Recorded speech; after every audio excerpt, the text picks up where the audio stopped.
Federal agents have reportedly beefed up their operations in response to last week's shooting of two National Guard members in Washington, D.C. The San Francisco chapter of the Council on American Islamic Relations, also known as CAIR, says more than a dozen Afghan immigrants were taken into custody by ICE this week in Northern California. KTVU's Zach Sauce spoke with members of the Bay Area's Afghan community and joins us live from the newsroom. Zach? And Greg, the concern right now, there could be more detainments. CAIR says they believe the community is being targeted by the Trump administration, again, in part because of last week's attack by an Afghan national on two National Guardsmen in Washington, D.C. We're hearing from a lot of people who are afraid. Afraid after immigrant rights attorney Zahra Balloo says more than a dozen Afghan immigrants were detained in Northern California by ICE this week, including in San Jose. In each of these instances, the individuals were instructed to report to ICE. It was a scheduled meeting, but it was unusual because it was a short notice scheduling.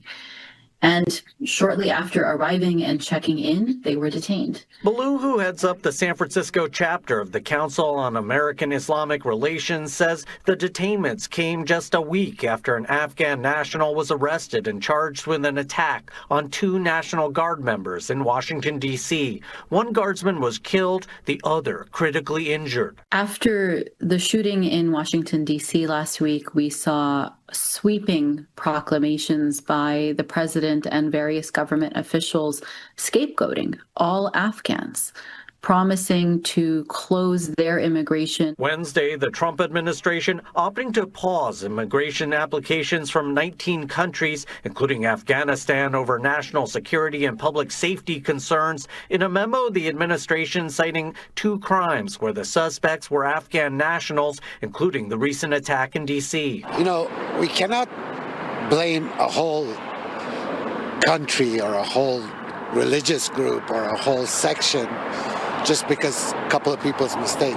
Hamid Casey Rosti, who immigrated to the U.S. from Afghanistan more than 30 years ago, owns a hookah lounge and clothing store in Fremont. He says his thoughts are with the guardsmen's families. One of the National Guards that lost their life. It's sad. Nobody wants that. But Rosti also noting recent news reports suggesting that the suspect struggled with mental health issues. Now he feels his community is paying the price. They're afraid. You know, they're afraid. They don't know what's going to happen. So we're Americans. We're not outsiders. America is built by people like us. And we did reach out to ICE to confirm any ongoing operations targeting Afghan immigrants. We've yet to hear back. CAIR says anyone contacted by ICE should seek out help from their nonprofit or an attorney. Live in the newsroom, Zach Sauce, KTVU, Fox 2 News.